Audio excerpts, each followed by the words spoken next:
Hey friends, it's Kirsten and welcome back to the second video in the series I've recently started on how to manage stress as a ballet dancer. Today I will be specifically addressing how to manage the stress of feeling inadequate and worrying if you are enough.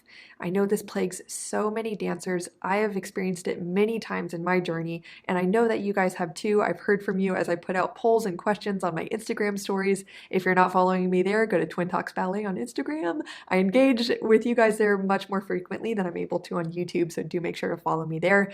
Also, just before I get started, if you don't follow me on Instagram, you missed my announcement, but it's not too late. Don't worry, I'm sharing it with you for a reason.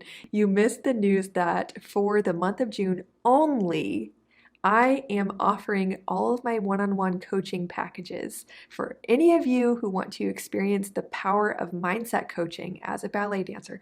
All of my packages are nearly half of the price for the month of June only. July 1st, prices go back up to reflect the deep value of my work, but for just the next couple of weeks, I wanted to remove the financial stress and the financial barrier that blocks a lot of you guys from experiencing true empowerment, understanding how to find confidence as a dancer, and cut out the self-sabotage that so many of us engage with as we just learn through our cultural conditioning as dancers, that we're inadequate or that we're always supposed to be stressed, we're never enough, all these things I talk about on my channel.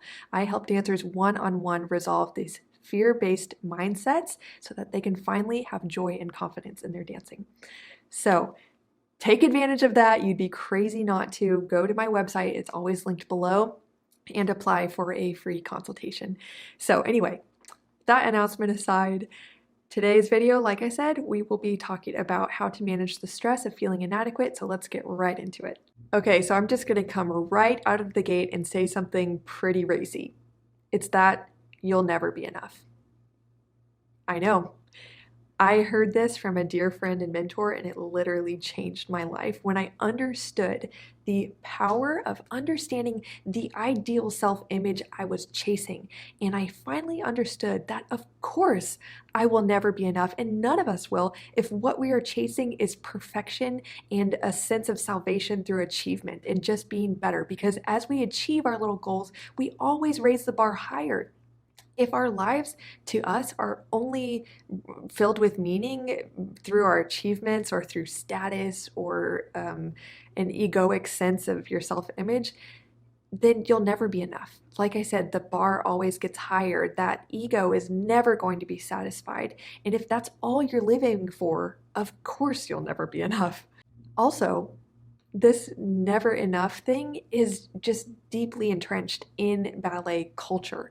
So understand that a lot of these thoughts are probably just social conditioning, cultural conditioning, whatever you want to call it. I really want to share with you guys the concept that my eyes have been open to as recently I've read Brene Brown's book, Daring Greatly. It's fantastic. I will also have it linked below. She talks about the power of vulnerability, and she dispels all sorts of myths about vulnerability as weakness and things like that. What it really is just this feeling of emotional exposure. It's this feeling that whenever we really follow our heart and we display courage and show our true selves, that there's also deep, powerful vulnerability in that. When we claim something that we want and we go after it, especially as dancers, that's vulnerable. That makes us feel so vulnerable, because what if we claim what we want and we don't get it?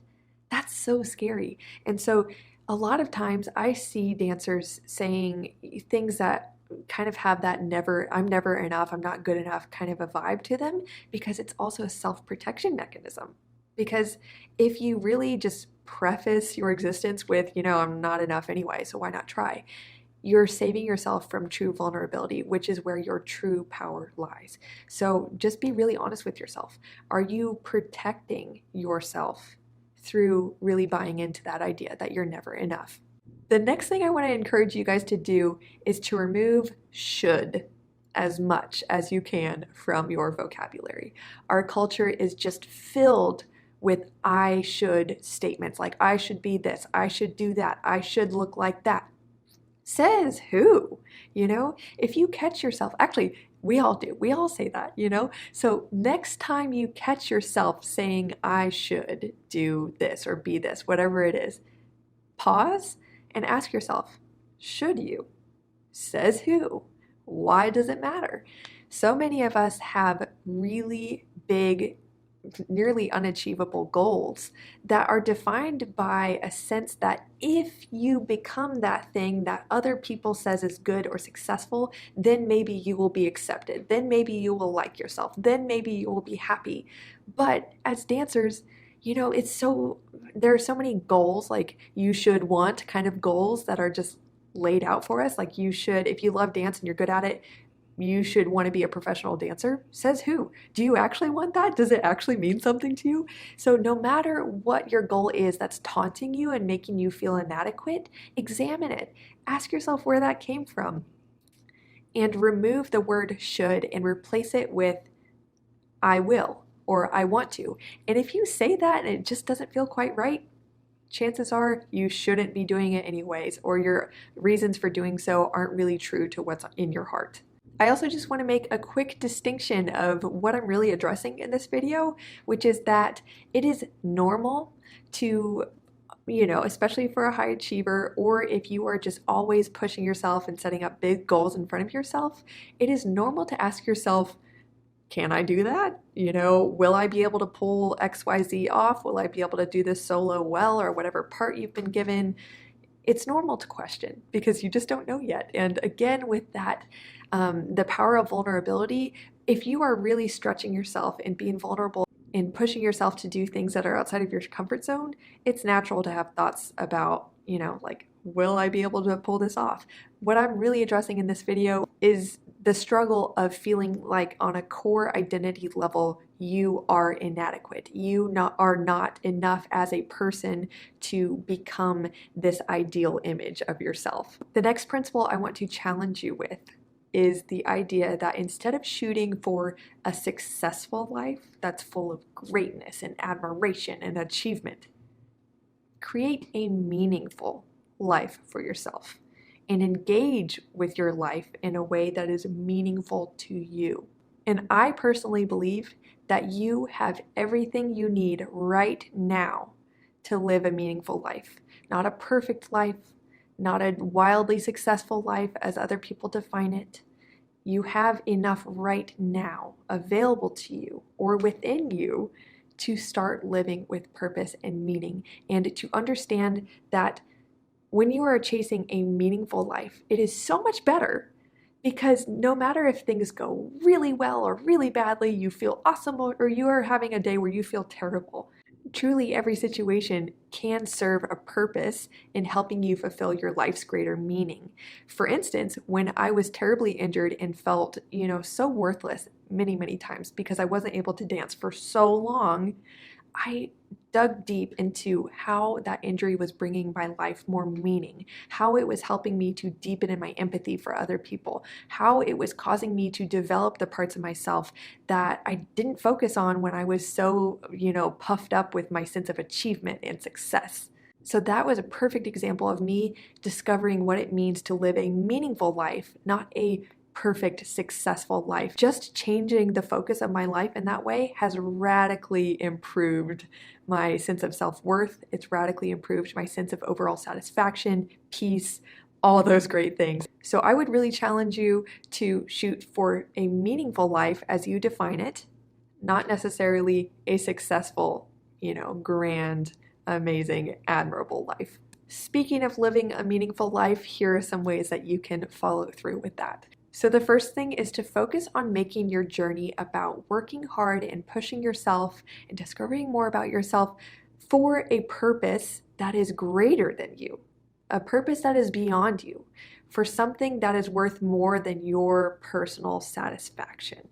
This is so big because I truly believe that so many dancers are just so caught up in their head and worried that they're inadequate because their end goal and their measure for being enough or adequate is gauged by their feelings. If they feel good, they feel like they're doing life right, therefore they're good enough. If they feel bad, that means, oh, I feel bad, therefore I'm not doing well enough, therefore I am not enough. Rather, Detach feelings from being your gauge. Don't make that your gauge of a meaningful life.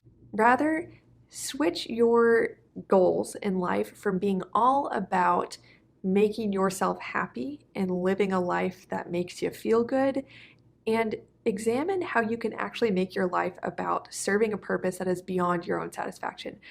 Helping other people do something you care about, or helping other people solve a certain problem, making other people's journeys easier, serving the greater good in some way. I'm so serious. As ballet dancers, it's so easy to just focus on yourself all the time. Even if you're not a selfish, narcissistic person, it can just be the nature of a dancer's journey. You have to focus so much on your own improvement and what's right and wrong about you in order to be good. But trust that you can still be self-aware enough to know how to improve your technique or your artistry, while also making the grander meaning of your journey about something more than just you. I think so many dancers really skip over even the simple fact that being an artist and like really sharing your soul through your art is something that is deeply inspirational and captivating to other people who maybe aren't so inspired by their day-to-day life. For me, my personal meaning came when I was a dancer. It came from speaking with my fellow dancers and really speaking life into them and showing them and telling them just very blatantly what I saw in them that was amazing. I just lived to make a fellow dancer smile and to really be there with them as we both journeyed through this very difficult field. So that's point one. Examine how you can make your journey more about serving others or some sense of greater good, whatever that means for you, rather than just making your journey about satisfying and fulfilling your own personal desires. The second thing is to have faith in the process of life or just something beyond yourself. To me, God is that thing that is beyond myself that gives my life meaning and purpose. Because of my faith and my understanding of grace, I know that I was born lovable. I was born out of a sense of love. I don't need to work to be worth anything. Rather, I just need to be transformed by grace and share that freedom with other people. But absolutely, regardless of your ideas of God or religion or whatever, anybody can have faith in something beyond themselves, even if just the faith that what they want is possible, even if it's just the faith that other people have walked through their disappointments and setbacks before them and made it out on the other side, even if it's just in the process, whatever it is, the universe, whatever your concept of something that is worthy of faith in is, whatever that is, have faith in something beyond yourself. Because as you worry if you are enough, again, my belief is that no, you are not enough. If you really believe that you're just doing life all on your own, examine how you can receive from that thing you have faith in, how you can collaborate with it, how you can maybe ride the waves of whatever you have faith in. Just know that there is so much more to life than just making or proving to anybody, especially yourself, that your existence was worth something. Because truly, your existence is worth something, whether you achieve greatness or not. So before I go into some closing statements, I want to pose the question to you. What is the ideal self-image that you have been holding yourself accountable to? Where did it come from? What is that image that you've held in your head of what you should be that you're not yet? Really get to know this ideal self, like make it vivid in your imagination. A lot of times this sense of like the ideal self that you should become, it's this vague concept that's constantly in the back of your mind, showing and pointing out the space between you and that ideal self, and all you see is inadequacy because all you're focusing on is the space between who you feel you are now and who you feel you should be. I want you to get really clear on what that ideal self-image is and what it needs in order to be fulfilled, and then challenge that. Actually get rid of it, Sometimes, yes, it is helpful to envision who you want to be and what you want to do and who you want to become, all these things, because, yeah, a big part of life is growth. Growth makes people happy. It makes people feel purpose, and that's awesome. But for now, if your ideal self-image is haunting you and just showing you that you're inadequate because you have not become that thing yet, get rid of it. examine and have faith in the fact that you are enough right now. You have enough within you, I should say, to live a meaningful, purposeful life, to do something for the greater good beyond yourself. And if you have a director or a teacher or anybody in your life who makes you feel inadequate, focus on the fact that they do not know you. They probably don't even have your true best interest in mind. They don't know who you are authentically. They are probably not honoring the fact that as a person you have dignity, worth, and value. And if someone is really treating you badly and making you feel inadequate, just know that you probably shouldn't be wanting to fulfill that ideal self-image that they are defining for you, because clearly they probably don't have your ultimate best interest in mind. So basically in this video so far, I have really challenged your idea of what good enough means, hopefully. Hopefully you feel that. I want you to know that being good enough doesn't come from achieving greatness, from your status, from anything, success. It doesn't come from all that. You're not suddenly good enough when you become a principal dancer in a company, because you'll find that if you carry that mentality throughout your whole life, you might get to be a principal dancer and then see that there's so much more to focus on that you don't like about yourself. Like I said, the bar will just keep raising higher. I know that it's so easy to get a sense of pride from earning that title of good enough, but put away the pride. Accept that vulnerability is your power, and you make the decision to say that you are worthy. You are enough. I know for some of you, you might still feel a little bit unresolved. You might think, but I've got these big goals, or I don't know, you might have some objections coming up in your mind right now, and that's okay. I'm not saying stop trying to achieve things and do great things and be successful. It's fine if you want to do that. Perfectly fine. Like I said, having a growth-oriented mindset is really, really important to living a meaningful life. And so achievement will probably be a natural outpouring from you living meaningfully and just being all about growth instead of perfection. Like I said, achievement will just probably be a natural part of that. But understand that from right now onwards, achievement, success, and perfection are not your conditions for being good enough. They are not the measuring stick. You are enough for what your purpose is today, right now. You don't need that.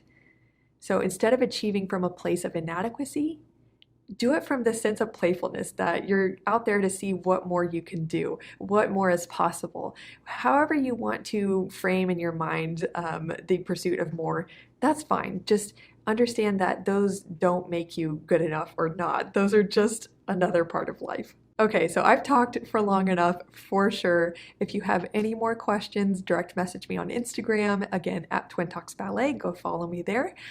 You can also just comment down below. I'd love to hear from you, what you think, what questions you have, how this has really changed the way you think, if at all. And until then, make sure you're subscribed and hit the notification bell so that you don't miss the other parts of the series where I'll be talking about how to manage the stress of injuries or teachers treating you badly. There are a few other things I'll be talking about that I know will be really impactful for you dancers out there. So stay tuned, and I will see you soon.